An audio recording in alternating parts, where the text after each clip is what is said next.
अगर हमारा कोई रिश्तेदार है, नातेदार है, मित्र है, प्रियजन है, हमारे पास बैठता है, तो हमें प्रार्थना करनी चाहिए मृदु शब्दों से। यदि आप नाम जप करते हैं तो बहुत आपका मंगल होगा, और एक दो माला बढ़ाइए। नहीं करते हैं तो प्रारंभ कर दीजिए। पूज्य भाई जी महाराज, एक संत उनके पास जैसे जाते थे तो यही कहते थे, हमारे पास आए हो तो हमें कुछ दक्षिणा दो। आदेश कीजिए, क्या दक्षिणा दें? आप नाम जप करते हो? नहीं, नाम जप तो नहीं करते, तो ये दक्षिणा दो कि आज से आप 5 माला नाम जप करोगे। लाखों लोगों को भजन में लगा दिया, लाखों लोगों को।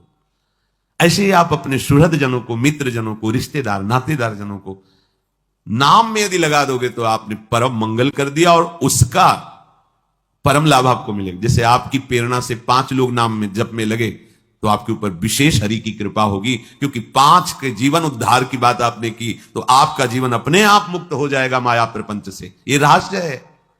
आप दूसरों को सुख देने की भावना करें तो आपको कभी दुख नहीं मिलेगा, पर हम अपने सुखी होने के लिए दूसरों को दुख देते हैं, इसलिए कभी सुखी नहीं हो पाते। कलेर दोष निधे राजन अस्ति हे को महान गुण कीर्तना देव कृष्णस्य मुक्त बंधा परम ब्रजेत। इस कलिकाल का बड़ा अवगुणी स्वभाव है।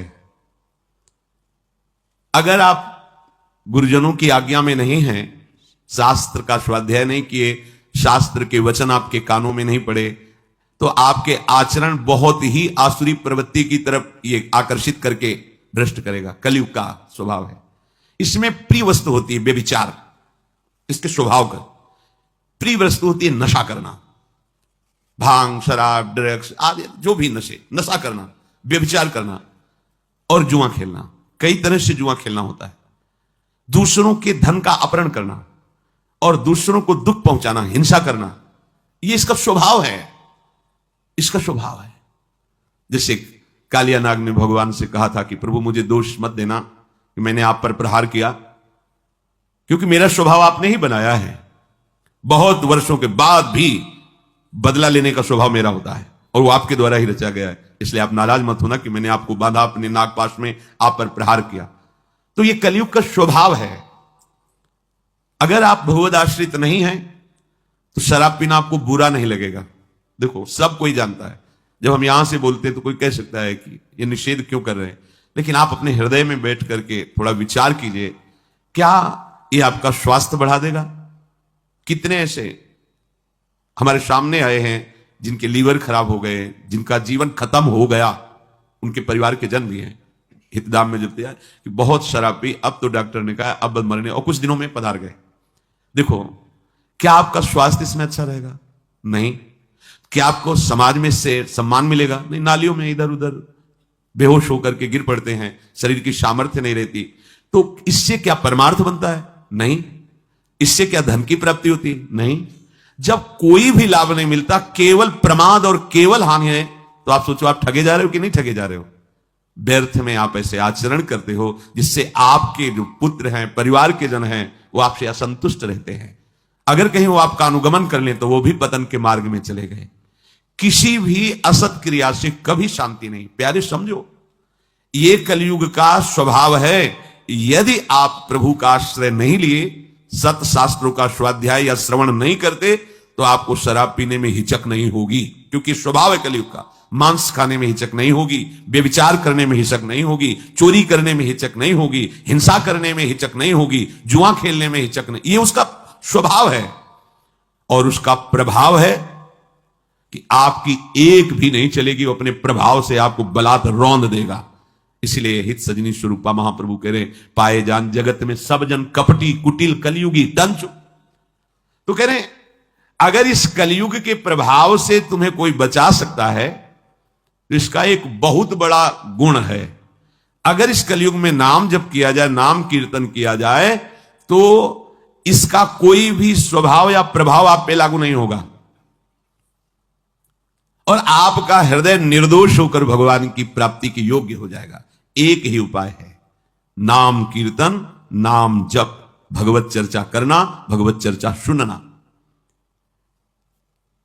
नान्तम विदाम्यहममी मुनयोग्रजास्ते माया बलस्य पुरुषस्य कुतो परेये गायन गुणान दस सतानन आदिदेव शेषाधुनापि समवस्यति नास्य पारम।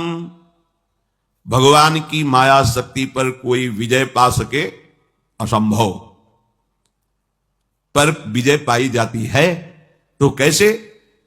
बोले जिनका हजारों मुख से यशगान भगवान शेष जी करते रहते हैं पर उनके गुणों का पार नहीं पाए, उन प्रभु का नाम जप, उन प्रभु का नाम कीर्तन तुम्हें माया पर विजय प्राप्त करा देगा। माया भ्रम, अज्ञान, अविद्या। जो भगवान के नाम गुण का कीर्तन करता रहता है, श्रवण करता रहता है, उसको प्रगट में भी कभी कोई परास्त नहीं कर सकता। ऐसा नहीं कि परास्त करने नहीं आएगा, परास्त करने आएगा। काम क्रोध लोभ हैं, सबके जीवन में आते हैं, पर नाम चल रहा है, बड़ा चमत्कार जीवन में प्रकट होता है नाम का। ये जो हम भगवत भक्तों के चरित्र आपको गुरु कृपा से जो सुनने को मिलते हैं, सुनाते हैं, उनसे हमें एक बल मिलता है। वो एक छोटी जीवनी की धरा से एक भगवत स्वरूप स्थिति को प्राप्त होते हैं। जैसे हम शरीरासक्त होकर विषयों में भोगों में लगे, एक छोटी धरा है। शरीर और भोगों का त्याग करके निरंतर ब्रह्माकार भगवदाकार वृत्ति, ये बड़ी धरा है। छोटी धरा से बड़ी धरा तक, इसमें तर्क वितर्क या संशय की कहीं कोई भी गुंजाइश की जरूरत नहीं। भक्तों के चरित्र श्रवण मात्र से प्रभु के नाम रूप लीला धाम में रति होती है। आपके मुख में भगवान नाम चल रहा है तो कोई भी आपको परास्त नहीं कर सकता। बड़ी महिमामयी इस महाभागवत की बात है। सुधनवा जी, ये एक चंपापुरी नाम का राज्य था, वहां के राजा हंसध्वज जी थे, उनके पुत्र थे श्री सुधनवा जी। परम धार्मिक धर्मपूर्वक राज्य का शासन करना और प्रभु की भक्ति में रत रहना और योद्धाओं में सर्वश्रेष्ठ वृत्ति रखना, ये हंसध्वज राजा का प्रभाव। पूरी प्रजा को अपने पुत्र की तरह पालन करना। राजा पूरे देश का पिता है और प्रजा पुत्रवत राजा के द्वारा पोषित होती है। जो प्रभु का भजन करते हैं, ये ना समझा जाए कि वो गरीब ही लोग भजन करते हैं, भिखारी लोग भजन करते हैं, ऐसा नहीं। ये प्रभु का भजन जो करते हैं वो गरीब नहीं है, जो प्रभु का भजन नहीं करते वो गरीब है, क्योंकि अंतिम समय उनके पास कुछ नहीं रहता, तो हुए ना निर्धन। और जो भजन करते हैं वो माला माल होकर के यहां से जाते। परम धन राधा नाम, खूब जमा है राधा नाम, अब उनको आनंद ही आनंद प्राप्त होगा। तो ये उस समय की बात है जब महाराज युधिष्ठिर अश्वमेध यज्ञ कर रहे थे। प्रद्युम्न, सात्विकी आदि असंख्यों महारथी योद्धा द्वारिका से सहयोग के लिए आए हुए थे। घोड़ा छोड़ा जाता है, जिस राज्य से घोड़ा जाता है तो घोड़े का पूजन करके नमस्कार कर लिया तो मतलब वो राजाधीन है, और अगर घोड़े को पकड़ लिया तो मतलब युद्ध होगा, तब आगे बढ़ा जाएगा। जे ही गुप्तचरों ने हंसध्वज राजा को समाचार दिया कि महाराज युधिष्ठिर का अश्वमेध यज्ञ का घोड़ा आपकी राज्य सीमा में प्रवेश कर चुका है, उनको बहुत आनंद हुआ। अहो भाग्य, जिनकी हम आराधना कर रहे थे भगवान जरूर दर्शन देंगे, क्योंकि ये पांडवजन महाभागवत हैं और इनको जरा भी कोई कष्ट देना चाहे तो भगवान व्याकुल होकर उपस्थित हो जाते हैं। गुप्तचरों से पूछा कि क्या भगवान श्री कृष्ण भी हैं? बोले उनके तो दर्शन नहीं हुए, पर हां द्वारिका की सेना भी उपस्थित है, तो उनका दर्शन जरूरी है। वैसे अगर वो होते तो घोड़े का पूजन करते और प्रभु के दर्शन कर लेते, पर प्रभु नहीं है तो दूसरा उपाय करना पड़ेगा दर्शन के लिए। आदेश किया महाराज युधिष्ठिर के इस अश्व को पकड़ लिया जाए। पकड़ लिया गया। जे ही पकड़ा गया तो अब इतने महान महान महारथी, साथ में अर्जुन जी भी हैं, सात्विकी जी हैं, प्रद्युम्न जी, बड़े बड़े महारथी, हर्षपूर्वक युद्ध का जयघोष किया गया। हंसध्वज जी ने आदेश कर दिया तत्काल सेना उपस्थित हो। अगर तनिक भी विलंब किया गया तो खोलते हुए कड़ाह में उसे डाल दिया जाएगा। नगाड़े की ध्वनि पूरी होते होते पूरी सेना नगर के बाहर आ जानी चाहिए। ऐसा सावधान भी रहते हैं सैनिक, कभी भी राजा का आदेश हो जाए। स्वयं बड़े गजराज पर चढ़कर हंसध्वज भगवान श्री कृष्ण को प्रणाम करके मानसिक और अर्जुन से युद्ध करने के लिए आगे बढ़े। पूरे सैनिक सब तत्काल तैयार हुए, क्योंकि राजा की आज्ञा थी अगर विलंब हुए तो खौलते हुए तेल के कड़ाह में डाल दिया जाएगा। सब ठीक समय पर उपस्थित हो गए। वहां एक भयंकर अग्नि के उसमें बड़ा कड़ाह रख करके तेल खोलाया गया, कोई विलंब ना हो, अगर होगा तो डाल दिया जाएगा। जितने भी वीर योद्धा थे सब उपस्थित हो गए, लेकिन राजा के पुत्र जो सुधन्वा जी थे, ये बड़े भगवान के नाम जापक भक्त थे, हर समय नाम जप करते रहते थे। जे ही आज्ञा हुई अस्त्र शस्त्रों से सुसज्जित हुए। पहले तो माता जी के पास गए, उनको प्रणाम किया और कहा, मां आज हमारे जीवन का परम लाभ उपस्थित हुआ है, क्योंकि आज मुझे अर्जुन से युद्ध करना है। वो भगवान के परम प्रेमी भक्त हैं, आज युद्ध कौशल के द्वारा उनको मैं तृप्त करूंगा और ऐसा तृप्त करूंगा, उनको ऐसे व्याकुल करूंगा कि उनके सारथी का हमारे ऊपर नजर पड़े और कृपा दृष्टि पड़े। उनको आना पड़ेगा, पर हो सकता है हम वापस ना आए। इसलिए आपसे आशीर्वाद मांगते हैं कि मेरे मन की जो कामना है कि अर्जुन को तृप्त करूं और भगवान का साक्षात्कार करूं, वो पूर्ण हो।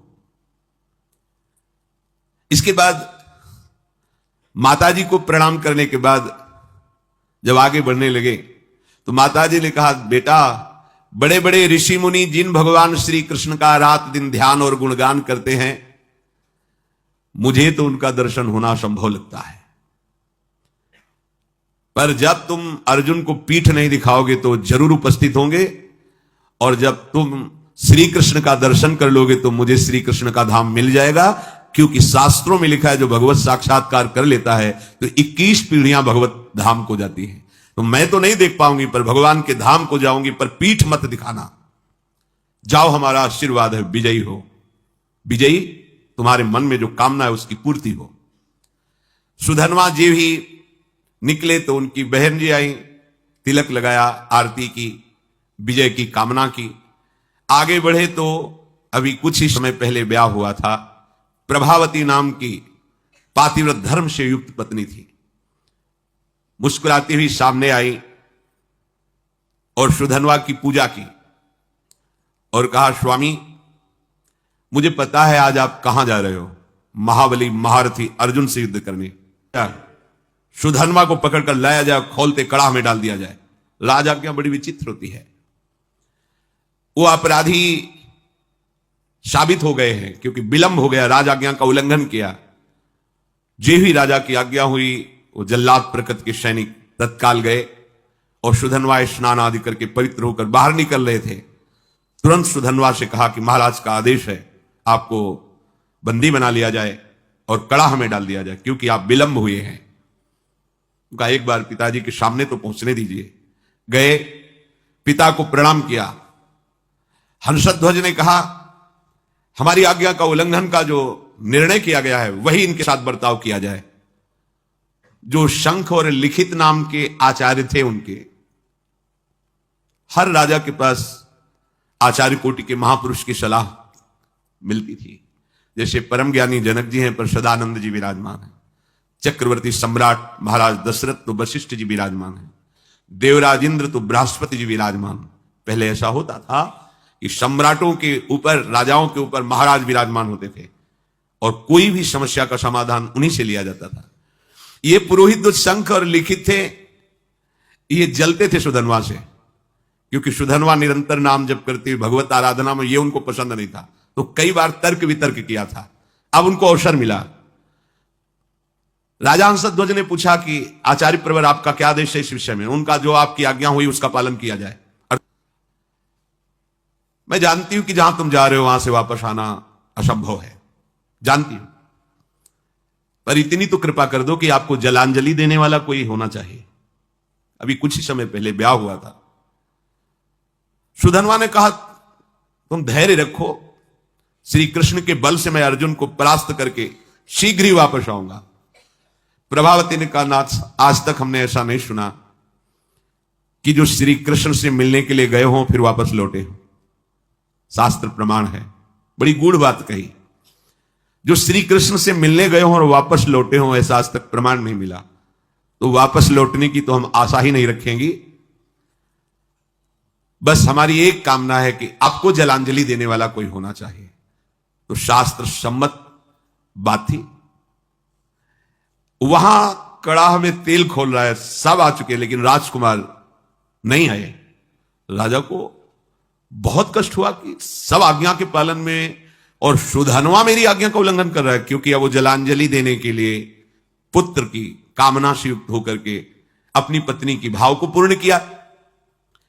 उनको तो पता नहीं, तो जल्लादों को तुरंत भेजा।